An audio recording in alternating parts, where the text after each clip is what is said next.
freedom is never more than one generation away from extinction. We didn't pass it on to our children in the bloodstream. The only way they can inherit the freedom we have known is if we fight for it, protect it, defend it, and then hand it to them with the well-taught lessons of how they in their lifetime must do the same. And if you and I don't do this, then you and I may well spend our sunset years telling our children and our children's children what it once was like in America when men were free.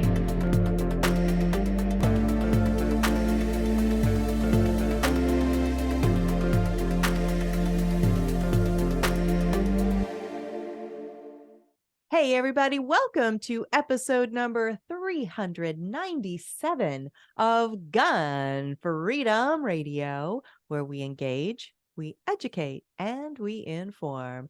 We are brought to you by azfirearmsauctions.com, where you set the price on guns, ammo, and accessories. I am one of your hosts, Cheryl Todd. And I'm the other guy, Dan Todd. Today's theme is living with and without the Second Amendment. And our guest is Arizona State Representative Quang Nguyen. Quang is an Arizona State House Legislature representing Legislative District Number 1. Quang is also president of the Arizona State Rifle and Pistol Association. And in 2021, Quang was honored at the National Legislature of the Year by the National Shooting Sports Foundation. The NSSF. Yes. Mm-hmm. Quang, thank you so much for all you do, and welcome back to Gun Freedom Radio. It's been way too long. Good morning. It's always good to see you both. I mean, I see you a lot more out and about, at the various meetings. And thank you for your work, supporting the Second Amendment, more importantly, defending the Second Amendment. So I appreciate you having me on. Thank you. Thank you so much. And I titled this segment "Living with and Without the 2A," and I think that might be one of the things that you bring into your speech that you are going to be giving. And I'm so excited that you're going to be one of our speakers at the 10th annual.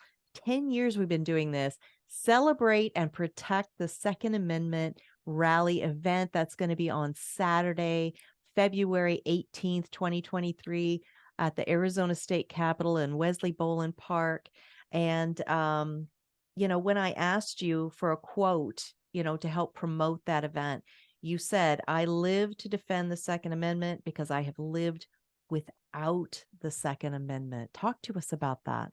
Yeah, I grew up in, I was born in Vietnam back in 1962, and, the Vietnam War escalated in 1965. So I got to see, live through the entire war.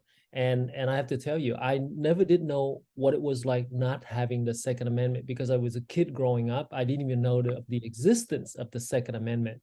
And, as citizens, even though we were in the South fighting with Americans, we weren't allowed to have guns. I didn't know any difference, except for my house. My house is basically full of guns because I have a dad that served 40 years in the military. I have brothers that were Army medics and also an airborne officer in my family as well. So I could not relate to what I had compared to what my neighbors didn't have, And so it's amazing how important it is when I came over here and there's a thing called the Bill of Rights.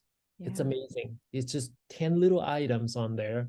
But the second item is the most important in my book, because I know what it's like losing a country. Thank you. I know what it's like losing a country. I think most people don't know that. I can say most legislators here don't know what it's like losing a country, and I don't wish that on us. Only Ben Toma and myself came from, he came from communist Romania, and I came from, communist Vietnam, or prior to being communist, I was in the South.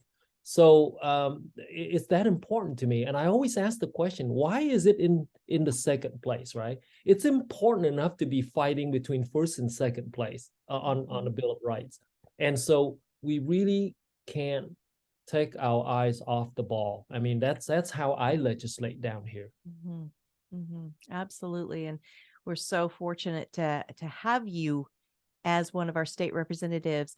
You live in the northern part of the state. We're, in a different area. So I don't get to vote for you, but I am always rooting for you. And when you have an important bill that comes up, it is one of my honors to come and just lend my voice and say, me as a citizen, I'm not a lobbyist. I'm just a mom and a grandma.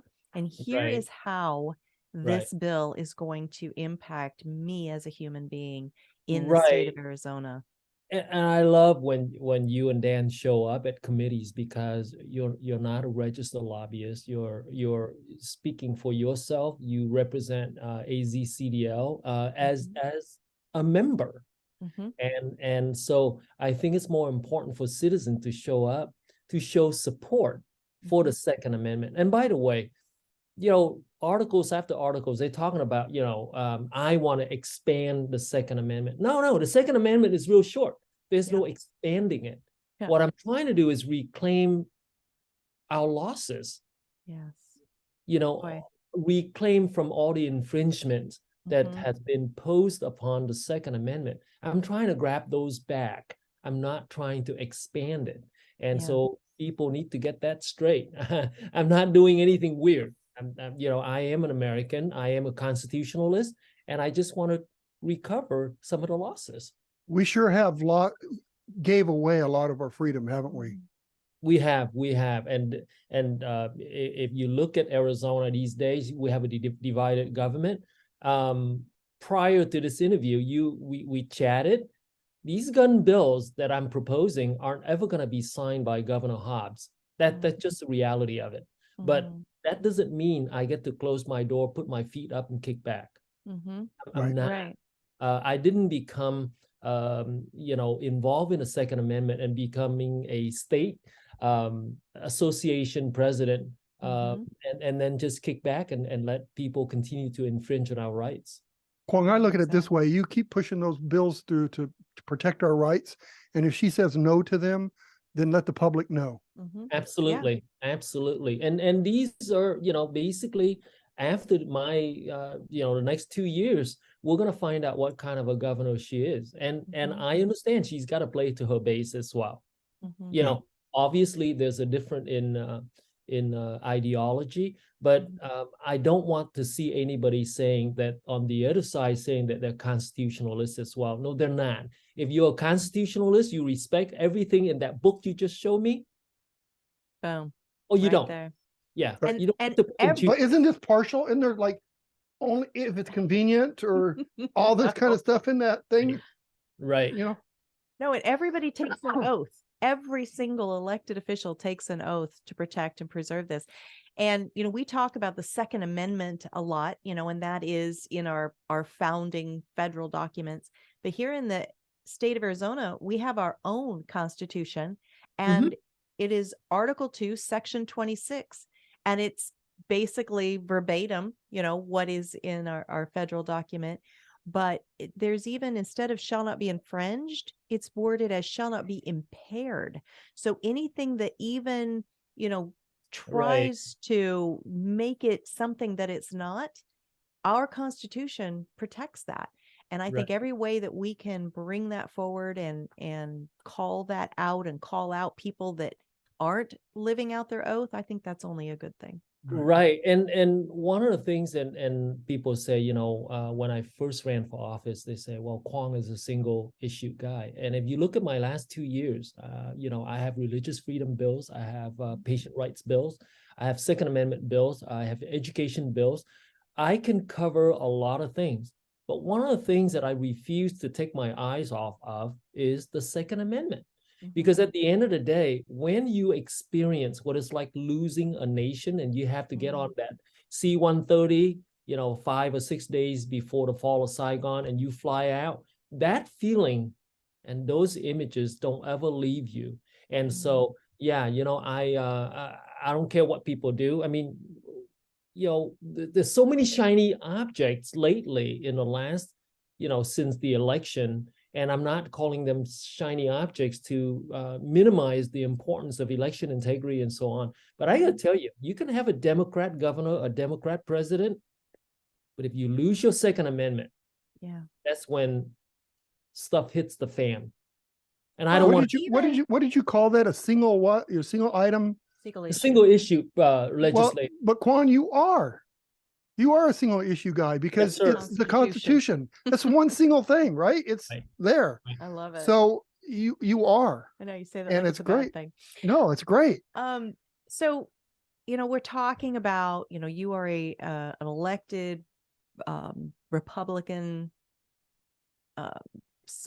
representative. Sorry, I'm tripping on my words. We're talking about a Democratic governor. But you and I, we know, all three of us, we know that the Bill of Rights was written for everyone, right? There's no Absolutely. Democrat Bill of Rights and Republican Bill of Rights. And it was never intended. None of the items in here, none of the issues and values were intended to be political issues nor political footballs. But all of this has become that. Is it possible, do you think, to push politics back out of our discussion of individual liberties? I haven't seen that in the last 2 years. Mm-hmm. I haven't seen that in my lifetime. And I mean from 1975. Well, let's go to 1980. Because I came in 75, I wasn't really fluent in English until, pretty close to 1980 anyway. So let's go from 1980. I have not seen in my lifetime, through President Reagan and so on, that somehow we can actually find common ground to work on supposedly non-political stuff. For example, this morning I dropped a fentanyl bill. Fentanyl is killing Arizona. So let's forget the entire United States. 97,000 in the United States killed last year in 21, right? Or the statistic in 21. Haven't seen the statistics in 22, but I bet you it's 125, 150, right? Mm-hmm. That the fentanyl doesn't kill Republicans only, doesn't kill Democrats only, kill just about everybody. But yet, when I dropped that bill, I have 26 Republicans signed on. And by the way, the other one didn't get a chance to sign on because they weren't, available to me to go find them to sign. Not a single Democrat signed on. Now, that doesn't mean that they're okay with fentanyl, but for some reason, it became a partisan bill. And I showed it to a couple of Democrats. Well, let me really think about it. When you show it to a Republican, hell yeah, Quang, I'm going to sign this sucker because it's criminalizing fentanyl dealers who actually kill. Go back to the same thing with the Second Amendment. The minute you mention a gun, it's over. Yeah. You can't get the other side on anything. So I'll tell you a funny thing. I went to a representative, a Democrat, and I say, I got a gun bill and I think you will love it. And I'm kind of goofy, right? So the person said, well, what's that? And I said, the state is going to pay to have submachine guns available to every second grader. That's how sarcastic I need to be, and a second for the person to laugh, right? And it's at the point where we can't find common ground in that little book that you show. There has to be something there, and I don't see it happening this coming session. But that doesn't mean I don't work hard at it. Absolutely. You continue to work hard and give reason for them to support it. Absolutely. Just be the normal,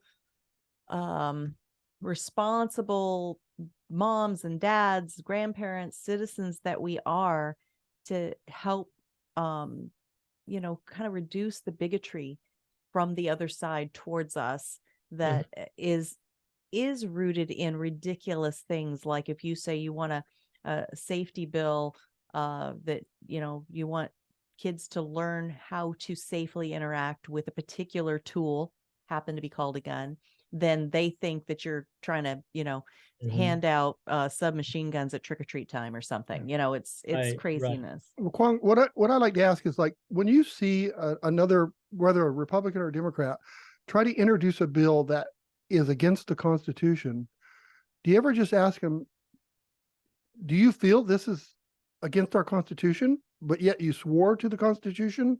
I mean, do you have these conversations or? I actually do. I do call members out, and most of the time when it comes to unconstitutionality, it's from the other side. And so I do call it out. But I want to say this, and I think this is really important. Through the last election, you have people that says, I don't like that Republican, so I'm not going to vote for that Republican. Well, you don't vote for a Republican, you get a Democrat, right? Right. So and we do that. We drive wedges within our Republican Party, and this is just my personal opinion. This is not a survey or anything like that. But the way I look at it, the Second Amendment is protected only by Republicans. Now, you may have a Republican that doesn't agree with you on a certain social issue or school or whatever, but I can tell you when a gun bill comes out to defend the Second Amendment, you will have all 31 Republicans on board, including whatever governor. And so people forget the only party that is working to defend the Second Amendment from being infringed upon is the Republican Party. So when you make a decision that you're not going to vote for a Republican because you got a sore spot somewhere else, you're going to lose your Second Amendment. When we lose the House and the Senate, and we have Governor Hobbs, say in 24, guess what we're going to have? Well, I don't like that Republican because that's a rhino. I don't like that Republican because he's too far right. Whatever it may be, the Second Amendment between losing and winning is the Republican Party.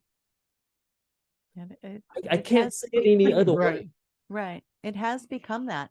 And here's where I think some people get a little locked up, right?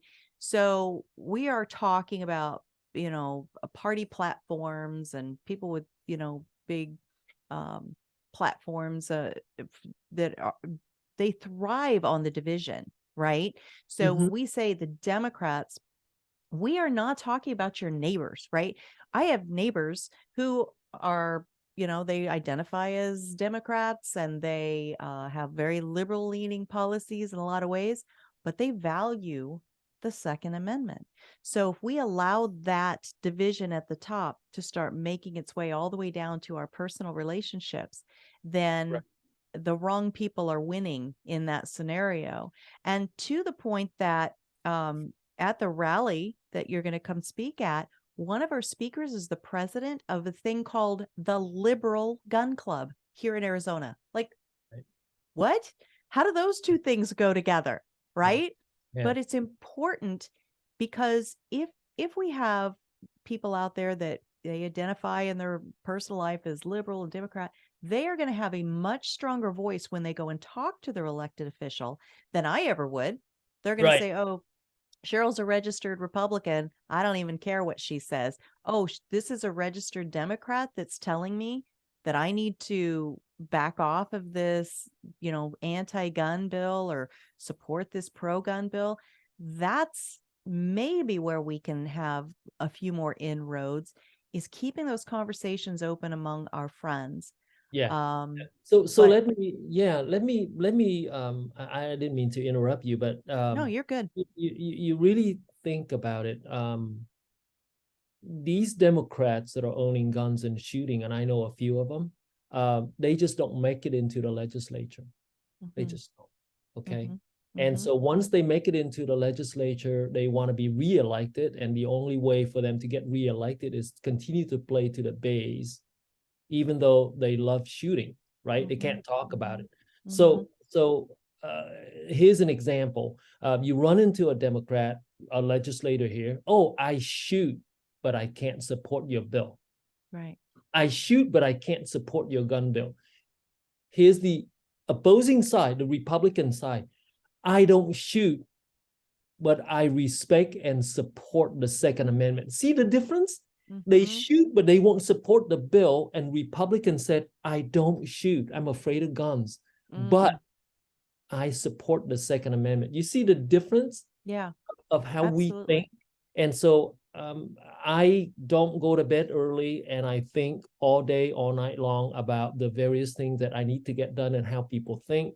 And I came to the conclusion that, look, if 31 of us in the House and 16 in the Senate, if we don't stick together and we got to stop labeling each other, we're in good shape. Now, remember, when you decided not to vote for Kerry Lake or Mark Fincham, and by the way, I just went up and down the line, right? I voted for every Republican because you only have to keep one little line in mind. We're the only line of defense between winning and losing, or keeping and losing the Second Amendment. When people start thinking about that, they may think differently. And I'm not a far right winger, crazy nut. I'm not a liberal crazy person. I just look at that little book. Right. And in that little book, there's only one couple of lines in there that I really worry about losing. And so, you know, we got to stick together as Republicans, and we're gonna have to learn how to win elections. Well, it's so true. And, you know, just even this conversation that we've been having and these distinctions that we've made, and last session, and maybe even already this session, I don't know, somebody somewhere said that you were a rhino. Like, so if you are a rhino, like anybody could be called a rhino. Like, what is that about? That is when we start eating our own, actually, right? I actually had people calling me and said, I'm not going to support you. And this is a real phone call that came through my cell phone. And you're a rhino because you're on the rhino list. And I say, well, who put me on the rhino list? Well, it's Daniel McCarthy who put me on the rhino list. And I say, well, can you name me a bill of a single vote that I voted along with the other side? No, I don't have that information. Well, can you name a single bill that I introduced and signed by Governor Ducey that was somewhere along the line of being a rhino, you know, the other side? No, I don't have that info. Well, if you don't have any information in front of you, as a Republican and a Christian, why would you listen to somebody that actually made a list and put a bunch of Republicans on as rhino not to vote for? I hate to break the news to the person, and I was very polite about it. You know, we agreed to disagree. We hung up. Look, I got 75,000 people voting for me and broke the midterm record. It's not because I'm on that list. It's because I get things done. And exactly. And that's it. Maybe I should be a single issue in terms of the Second Amendment, right? Yeah. That's how you and I get along, and Dan get along so well, because we need to do that. We need to continue to fight for it. Well, any Democrat can make a list, right? That's the thing. You don't know where that list came from, but if you're not voting for somebody because someone else called them a rhino, but you haven't even done your own homework to see how they have voted when they have a record, I don't know how to help you with that. You know what I mean? So thank you for your call. I appreciate it, but I will tell you, I would rather be 85% friends with somebody than 15% enemies. Yes, exactly. It's like, dude, you don't agree with me on this thing, but next week you're going to agree with me on a different bill. So that's how I see it. Or would you rather work with somebody who is 100% against you? Yeah. Hey, Quang, could you tell me where is the balance of power right now in Arizona? Well, we have a pretty slim one vote on each in each chamber. So in the House we have 31-29, just like last year, and in the Senate we have 16-14, just like last year. Yeah. But now we have a Democrat governor. So do they play that same game? Somebody else gets to vote and bring the balance even, or do you guys have do the Republicans have a strong one balance over, and nothing can get done unless you want it to get done? I think that if she wants, meaning the governor, if she wants to get things done, she's gonna have to work with us. We're the one making the laws, not her. She signs them. Right. So this is my attitude. Go down here, work 10, 12-hour days, and then continue to introduce to do what is right. And it's up to her to make the wrong decision. Yes. Right. I'm going to put it on her to make the wrong decision, but I'm not going to put it on me to accommodate her. Yes. In other words, we're the lawmakers. She's not. We have the Right. majority. We have all the chairs as Republicans. We can pass gas if we want to, That's great. right? Well, Oh my and gosh, I forgot that you're gonna post this video. it's right in line with our humor, trust me. But what you understand, and I know this just from our personal relationship and working with you with the Arizona State Rifle and Pistol Association that you're the president of, is that you understand that this isn't, Quang Nguyen's world and everybody just gets to live in it. You are representing the people in your district. We have too many people that are sitting to your right and your left in our state capital, in our nation's capital, that they think it's their show, right? Whatever they think, whatever they want is what they're doing. And they've completely forgotten that we are a representative democracy, right? So here's the thing. This is my attitude. I can't speak for the other 30 Republicans, but the way I look at it is Selena Bliss is not a seatmate. Ken Bennett is not a seatmate. I have 30 seatmates here. Mm-hmm. And then I have 16 seatmates over there, Mm-hmm. Across the lawn there. And so the way I look at it is I have 46 seatmates. And I have to support them. Now, if a Republican decided to introduce a funding for abortion, that's never going to go. We're not going to stick with that person. Or in the case somebody introduced a bill that would give illegal aliens in-state tuition, which it actually did happen. We can't support those kind of things. If a Republican decided to introduce a bill to get rid of more than 10 round magazines for my semi-automatic, that's not going to happen. But 99% of the time we introduce bills that's good for the public, for Arizonans. Mm-hmm.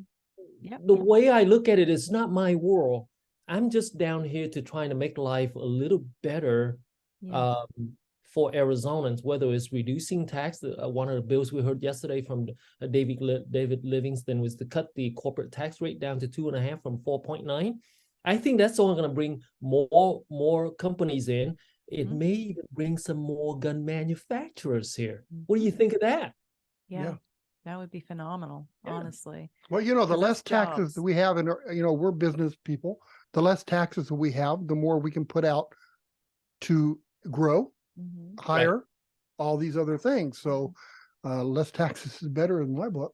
Absolutely. Right. But we can't take our eyes off. And you guys, AZCDL, your gun radio show, I mean, you've done a tremendous amount of work, and you speak every day for me when I'm busy in my office. You're speaking for me every single day. And when you show up in committees, I love you guys with your shirt, your Thank you. It's just amazing how much support we need. Well, it is a kind of a team effort, everybody's got to play their part. And for so long, too long, the average citizen has just been checked out and abdicating. Oh, well, I voted, so I'm done. No, you've got to continue to have your voice heard and to support the people that are actually supporting your ideas and your values. But anyway, thank you for that. So this show, as you mentioned, Gun Freedom Radio Show, we're based in Arizona. We all live in Arizona, but this is a nationwide show. We actually have an audience across the world. Wherever there's internet, we have people who tune in. And so we try to be sure that we don't get too Arizona centric in the things we talk about. Right. And here in Arizona, we have just passed the baton, the power structure, whatever. We've had a Republican governor for several years, and right now we have a Democrat governor, Katie Hobbs, as you've mentioned. It does, I think, give us unique challenges. We've touched on that a little bit, that you'll write all the good constitutional bills you can, but when it gets to Katie Hobbs's desk, Governor Hobbs's desk, all she's got to do is ignore it, not sign it, right? Well, here's the problem. If she doesn't sign it, it becomes law in 30 days. So she has to sign it. She has to veto it. Right. Thank you for that distinction. So how do we make the public aware of bills that she vetoes that are that are pro-constitution? Right. Or How do the public know that? Yeah, I think we need a little bit of help with the media companies that would, such as you guys, Cheryl and Dan, you'll probably be the first to know when she vetoes one of my gun bills, right? So then you can go on to your radio program and talk about it. And I think we need to do more of it. I think we need to be, when somebody does something wrong, you need to call them out. But I continue to say this even to myself, Republicans, that's it. You only have one party that's protecting us. Right. I don't care about, I do care about a lot of other issues, but this one is pretty darn close to my heart. So we need to be able to get out there and tell people, hey, she vetoed the fentanyl bill, for example. If she does, I don't think she will. Like I said, fentanyl shouldn't be a partisan issue at all. Right. But yeah, you're right. We need to go out there and we need to call these people out and say, hey, you vetoed this. Right. To make her the people that voted for her understand where she actually stands when it comes to an important constitutional issue. And how it impacts individual personal lives. I think that's probably, maybe the best strategy. What we don't want to have happen, and I've never seen the Republicans do this. Like when we had at the federal level, we had the House, we had the Senate, we had the presidency, right? The only thing we didn't have a majority in was Supreme Court. We didn't just put things on a conveyor belt, right? And just, move our agenda right straight through. But the other side, I've seen in states like, let's look, California, right? Delaware, like they just have this conveyor belt, and it's like they don't care anything about how it impacts their individual citizens. And so all those people are leaving those states, coming here and then voting the wrong way, but whatever. Right. But go ahead. Yeah. I have a conflict when I listen to some of these legislators, especially Republicans coming out of blue districts, say in Arizona. And I don't know who's who, but I will tell you, if a Republican comes out of a blue district, the Republican must recognize that somehow, even though it's a blue district, but they agree with your conservative views, that's why you're in office. So then they get to the office, what do? They tend to be leaning left because, well, I don't want to lose the next election because my district is blue. Well, no, your district may be blue statistically, but they voted for you. Right. So stick with your Republican platform.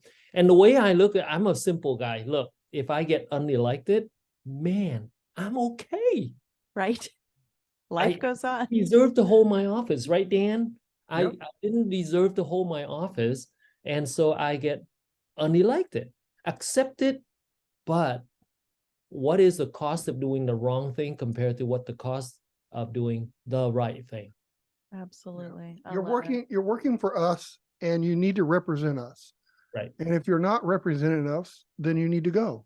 Right. Exactly. And you make that decision. Right. Right. So in our opener, we were talking about how the National Shooting Sports Foundation, the NSSF, named you Legislator of the Year back in 2021, which feels like yesterday in a lot of ways. So I think that had a lot to do with a bill that you put forward to protect the firearms industry in Arizona. Am I right about that? And can you Yes, talk absolutely. about what that bill is? Because other people in other states listening, I hope you inspire them. Right. So basically, the bill says that it's the state version, the Arizona state version of PLACA. So it is a bill that protects the industry nationally from the federal level, right? But when Mr. Biden decided to make a statement in the Rose Garden, said, if there's one thing I like to get accomplished is to repeal PLACA. Well, I immediately drafted a bill, but it was too late, by the way. I wanted to draft a bill and it was too late. And so then I had to go find a bill that I can amend. And fortunately, Senator Wendy Rogers had, I believe it's 1382 Senate bill, and it would make the firearm industry to be an essential industry during a pandemic, during as a declared emergency. So I went to Senator Rogers and I said, can I amend it? So she agreed for me to amend it. So the amendment back actually says you cannot sue a firearm manufacturer, ammunition manufacturer, distributors, because we have Davidsons here in Arizona, and retailers from being, facing frivolous lawsuit because a gun is misused or illegally used by a criminal, or even by a regular person who had every intention of killing people in the mall.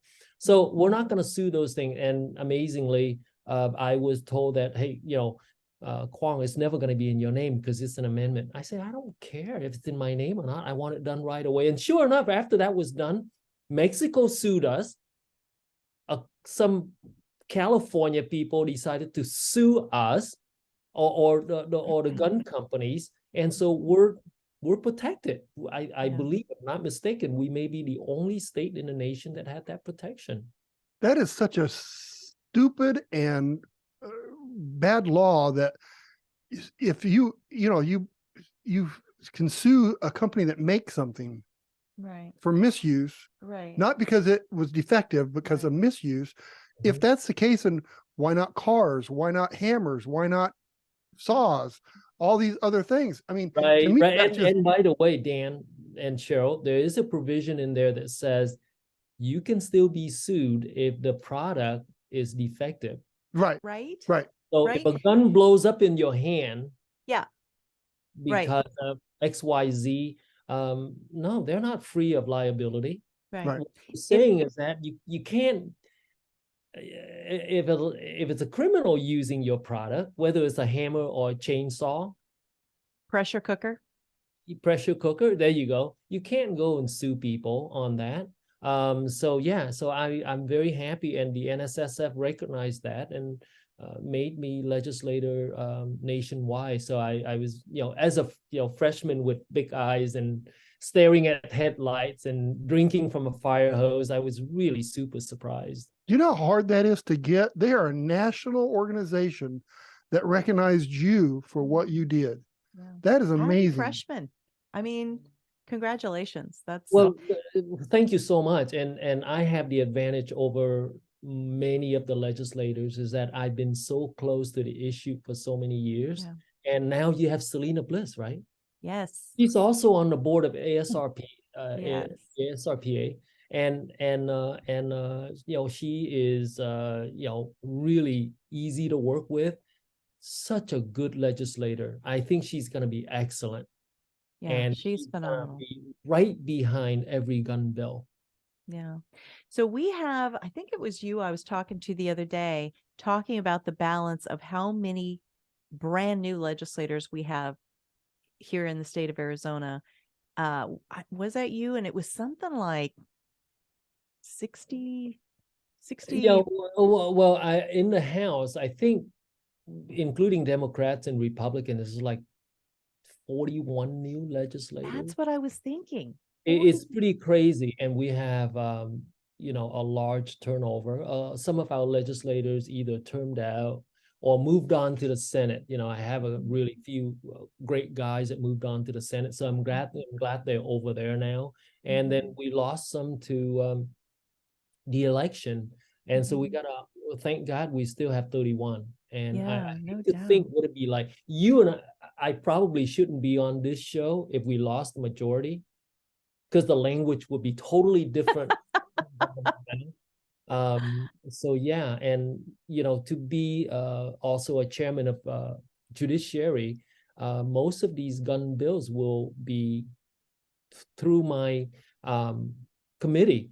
But Dan and Cheryl, you got to keep in mind, it's one thing to run bills and having them vetoed, but I think equally important is to kill those bills that are anti-Second Amendment.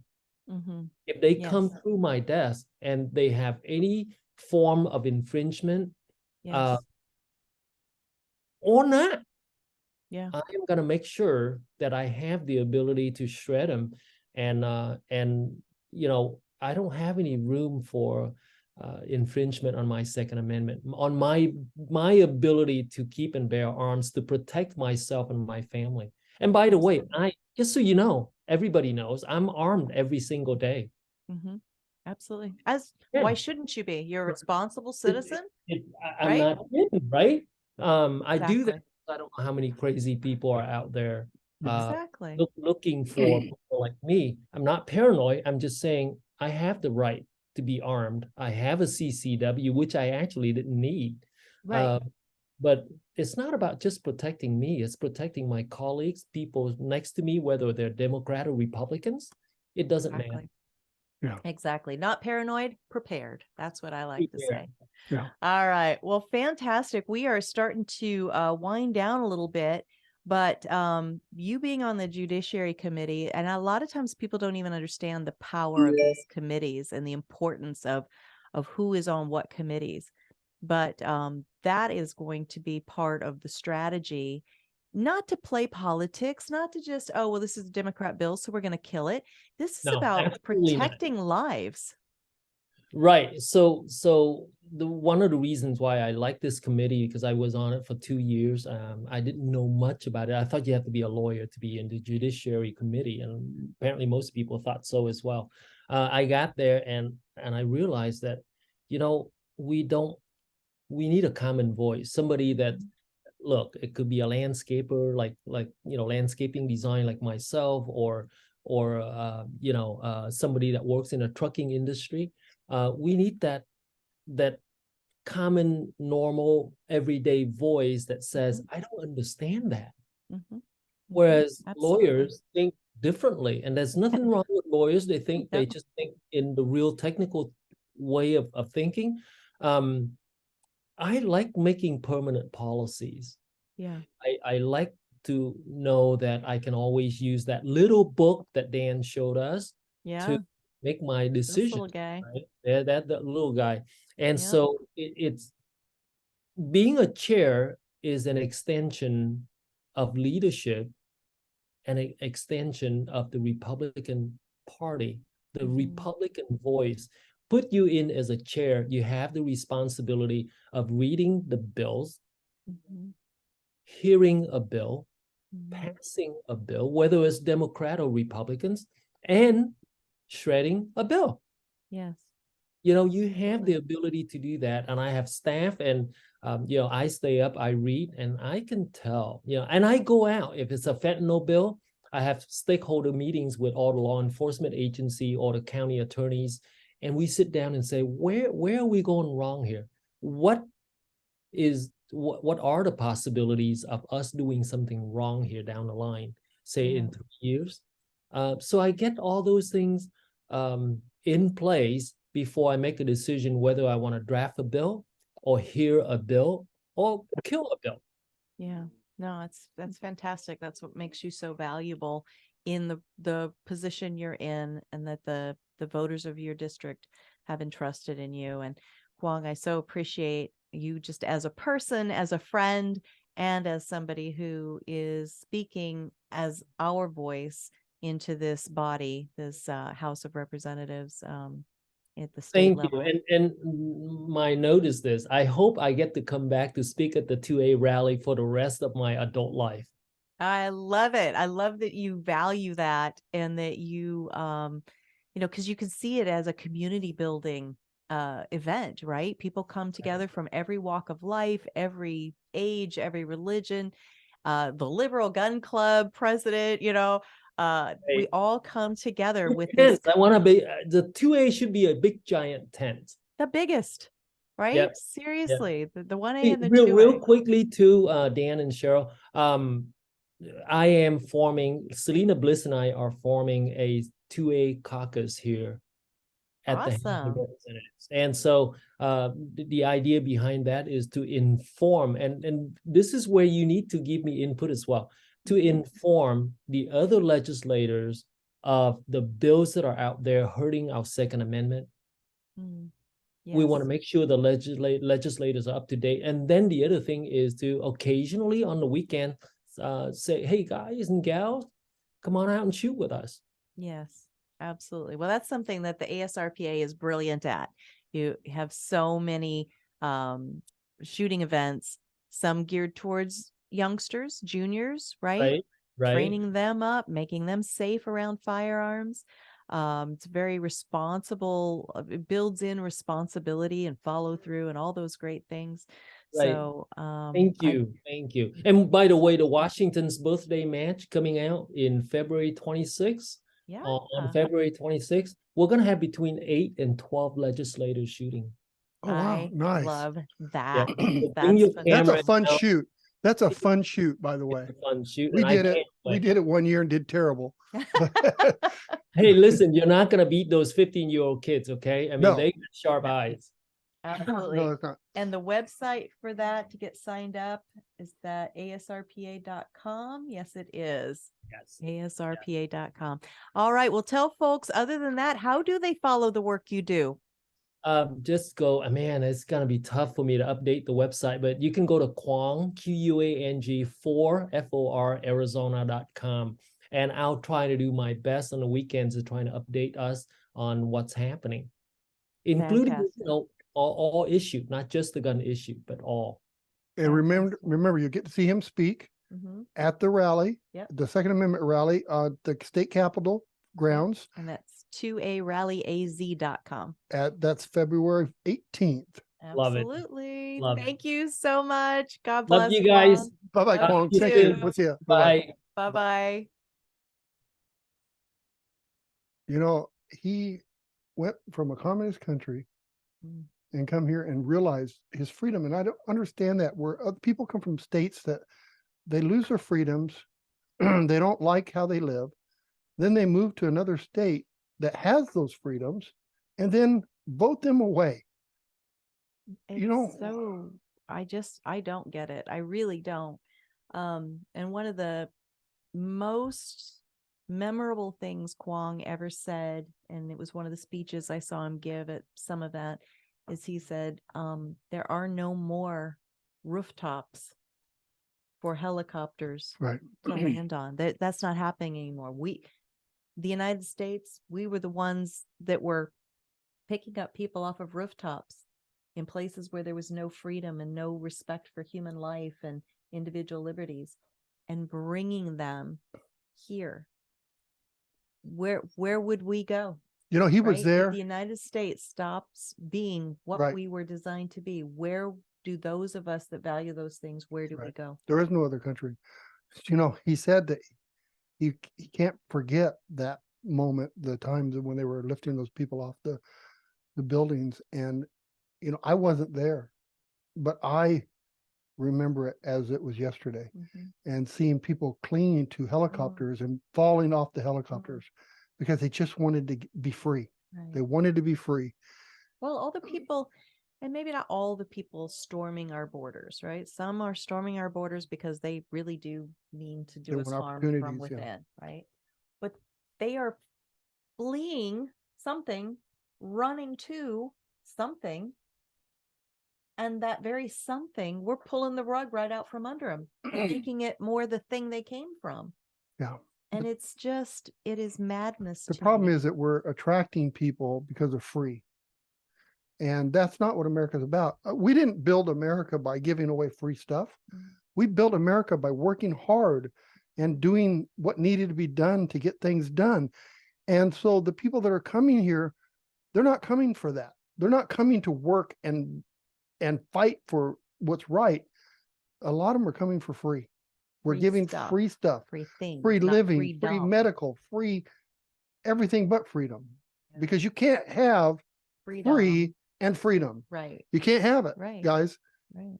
If you want freedom, you have to work for it. It's not free. It's not. You're exactly right. Well, we do need to Yep. start winding down, but I wanted to touch just a minute on 41 brand new legislators just in the state of Arizona. And those are Democrats and Republicans. But so in some ways I'm like, oh, wow, that's a steep learning curve for a lot of people, right? How we govern and Mhm. how this whole process works. But how encouraging that 41 people changed their entire lives to step up into this arena that can be a total snake pit. You know what I mean? Oh yeah. And if they're doing it for the right reasons, the ones that do it because they want to add something to the resume or somehow play the backdoor deals and get rich. Yeah. I still don't understand how that works, but look at our federal legislators. Yeah. They come in like normal people and they leave like gajillionaires. That's a talking about trick. Pelosi like that. Okay, just quit it. Harry Reid. But people that have stepped up and changed their lives and changed their families' lives to serve in this way, I thank you so much. Yes. I really admire that. I really respect that. All right. So thank you to our amazing guest, State Representative Quang Nguyen. He is the president of the ASRPA. He's just an awesome human being. I love him. Thank you to Quang. Thank you to all of our listeners all over the planet. Wherever there's internet, we have viewers and listeners. Thank you so much for giving us a piece of your time. Your time is your most precious and finite commodity. And when you spend it with us, we don't hate that. Nope.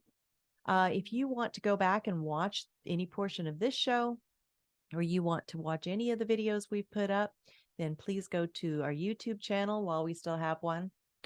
We got in some trouble last year in 2022. I don't know how far that carries over into the future, but are we on parole right now? They could be. We've got 2 strikes. They didn't like that we were talking about something as crazy as, are our elections secure? Right? I mean, that right there. Of course they are secure, right? Wink, wink. Wink. That probably just got us our 3rd strike. But anyway, YouTube, Spotify, Gunstreamer, pretty much any place you find your videos and your podcasts, you can find them. I prefer just go to our website. Well, on our website, what you find is the audio only version, right? So if you're then you don't have to get to look at me, right? If you're out on a long bike ride or a Sunday drive or something like that, and you can't have the screen in front of you, mowing the yard, right? Doing housework, keeping our places clean and pretty. Then go to our website, GunFreedomRadio.com, click the on-demand tab, and binge listens to your heart content, darling. Well, that was very dramatic, but yes, exactly that. And if you want to see photos and bios and links to all of our guests that we've ever had on, all of them, photos and bios and links. Oh my, is that what you said? Yeah. Then go to our guest tab, and there's a huge resource that's ever growing there of subject matter experts. Yeah. Right. So until next time, we are going to pray for this nation and this state and all these new legislators, that they totally understand and truly get the idea that they are representatives of their constituents. We need to have Kim send all the new legislators a copy of this. Kim Bishop, our PR and marketing. She needs to send them all one and just say, hey, a little friendly reminder. You know, that should be our Christmas card. That's perfect. Christmas card next year. What do we say? Oh, we're praying for the nation. We're praying for our leaders, all of them. Even the ones you don't particularly like. No comment. Maybe especially the ones you don't particularly like. All right, everybody, have a great week. Be good to each other, and God bless. Bye-bye.